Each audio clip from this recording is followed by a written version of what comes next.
সপোন খেদি সপোনৰ মহানগৰীলৈ ওলাই আহিছিল এই যুৱকজন।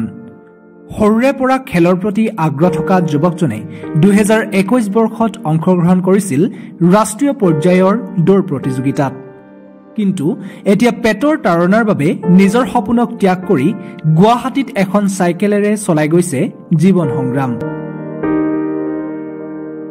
12, 13, 14 ঘণ্টালৈকে চাইকেলখনেৰে ঘৰে ঘৰে খাদ্য যোগান ধৰি আহিছে ঋতুপৰ্ণ বৰদলৈ নামৰ এই যুৱকজনে।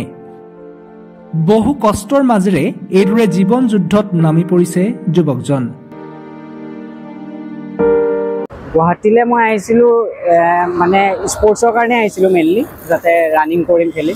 তাৰপিছত আহি কিনে জানুৱাৰী মানত আপোনাৰ ষ্টেডিয়াম গ'লোঁ এথলেটিক, তাতে প্ৰেক্টিছ কৰি আছিলোঁ, ছাৰহঁতে দিলে কৰিব। তাৰপিছত কৰি তেতিয়া মই 6 মাইলত থাকোঁ আপোনাৰ পাঞ্জাবাৰীত থকাৰ পৰা সেইফালে মই আবেলি টাইমত ওলাই আহোঁ, ডাইৰেক্ট ষ্টেডিয়াম যাওঁ, প্ৰেক্টিছ কৰি কিনে ৰাতি আহি আকৌ চুইগি মাৰোঁ গণেশগুৰিত।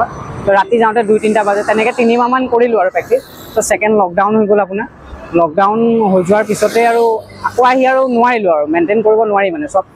আৰু প্ৰেক্টিছটো ভালকৈ যদি আপুনি নকৰে 5 ঘণ্টা 6 ঘণ্টা, তেনেহ'লে পাৰ্ট টাইম এনেই কৰি দুইফালে একো কামেই নাহিব। সেইকাৰণে বোলো নাই আৰু কৰাই নহ'ল। তাৰপিছত চুইগিয়ে কৰা হ'ল, ঘৰো চাব লাগে।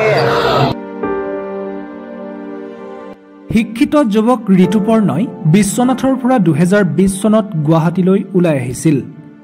মনত পুহি ৰাখিছিল বহু সপোন। এদিন খেলৰ জৰিয়তে সফলতা অৰ্জনৰ সপোন দেখিছিল ঋতুপৰ্ণই। কিন্তু পৰিস্থিতিৰ বাবে সকলো ত্যাগ কৰি ঘণ্টাৰ পাছত ঘণ্টা চাইকেল চলাই ঘৰে ঘৰে যোগান ধৰি আহিছে খাদ্য সামগ্ৰী। পিতৃ মাতৃৰ একমাত্ৰ সন্তান হিচাপে দায়িত্বও বাঢ়িছে যুৱকজনৰ। যদিহে কোনো হৃদয়বান লোকে যুৱকজনক কিছু সহায় কৰে, তেতিয়াহ'লে পুনৰ খেলিবলৈ আগ্ৰহী যুৱকজন। মোৰ ঘৰ বিশ্বনাথ চাৰিআলি চতিয়া মালৰগাঁও, আৰু ঘৰত মা দেউতা মই। আৰু মই হাই ছেকেণ্ডেৰী চতিয়া হাই ছেকেণ্ডেৰীৰ পৰা কৰিলোঁ। তাৰপিছত আপোনাৰ ছয়দুৱাৰ কলেজত কৰিছিলোঁ, বিভক MLT কৰিছিলোঁ, লেবৰেটৰী টেকনিচিয়ান। কিন্তু বেছিকৈ খেলত হেৰি আছিলে কাৰণে মই ৰানিংটো কৰিছিলোঁ, কিন্তু এৰিব লগা হৈ যায় আৰু। সৰুৰ পৰা এনেই স্কুল গেমতটো ভালেই খেলোঁ, মানে তাত থাকেই মানে মেডেল চেডেল। তাৰপিছত আছিলে মনটো, তাৰপিছত আৰু এৰিব লগা হৈ গ'ল। আহমেদাবাদত গৈছিলোঁ মই, হয় 2021 চনত তেতিয়া আহমেদাবাদ মাৰাথনটো হৈছিলে, তেতিয়া গৈছিলোঁ 21 কিলোমিটাৰ, হাফ মাৰাথনটোত গৈছিলোঁ। সপোনটো আছে নে এতিয়া? আছে, ডেফিনেটলি। সপোনটোতো এইটো যোনে খেলে সি গম পায়, আছে। কিন্তু সেয়াই আৰু, কিন্তু সুবিধা দিলেও মোৰ নিজৰ মা দেউতাও বুঢ়া হৈ আহিছে, সেয়াও চাব লাগিব। সেইকাৰণেই বাদ দিছোঁ একচুৱেলি, কাৰণ মা দেউতাৰো কথা আছে। অকল খেলিলে নহ'ব, পইচাটো আহি থাকিব লাগিব ন মান্থলি।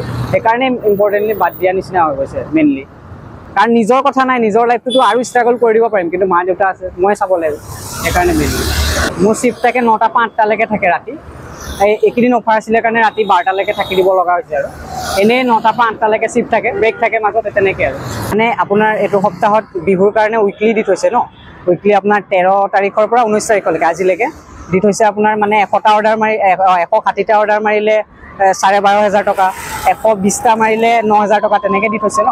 তো সেইকাৰণে মানে ৰাতি 15 ঘণ্টা 16 ঘণ্টা হৈ গৈছে আৰু লগিনটো। ৰাতিপুৱা যদি মই 8টা 45ত আহিছোঁ, কণ্টিনিউ আপোনাৰ 12টা 12:30 বাজিয়ে গৈছে, তেনেকুৱা হৈছে আৰু।